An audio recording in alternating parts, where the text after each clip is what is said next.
C'est une épopée qui se construit autour de 4 personnages, figures principales.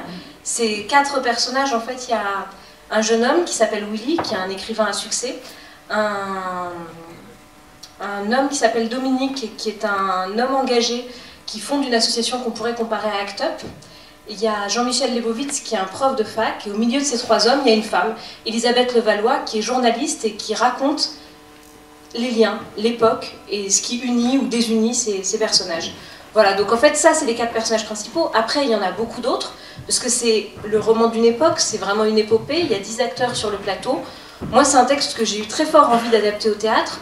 Je trouve qu'il parle à la fois de notre époque, à la fois d'une histoire récente, mais qui est déjà de l'histoire, l'élection de François Mitterrand, les années 80, la chute du mur de Berlin, l'arrivée du sida, enfin autant de choses qui sont maintenant pas si loin et en même temps plus si proches. Du coup, ça m'intéressait aussi de travailler sur ce monde-là, qui est le nôtre, et les années avant, qui ont précédé le monde d'aujourd'hui.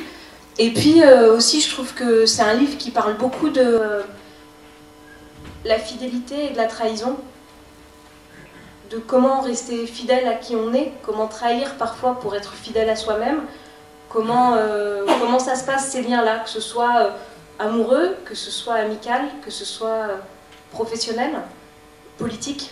Et c'est ça en fait qu'explore le livre, c'est-à-dire ces liens d'amour, d'aime, de fidélité ou de trahison. Voilà. Et ça, j'avais envie de raconter ça. Le temps qui passe et puis les époques qui avancent. Et aussi, c'est un texte qui parle beaucoup de ma génération, voilà, de notre génération. C'est aussi l'histoire, dans les 4 personnages, il y en a 2 qui seraient un peu de ma génération, enfin même qui seraient complètement de ma génération, et puis 2 autres qui seraient plutôt de la génération d'avant. Et ça raconte aussi le passage des générations et d'une génération qui prend la place de l'autre, et de comment une génération laisse la place à l'autre, voilà. De la place qu'on a et la place qu'on nous donne. Et ça aussi, ça me plaisait d'en parler. Vous savez tout, et je suis aussi hyper contente d'être ici parce que j'adore et ce lieu, et cette maison, et ce public, et c'est super, voilà.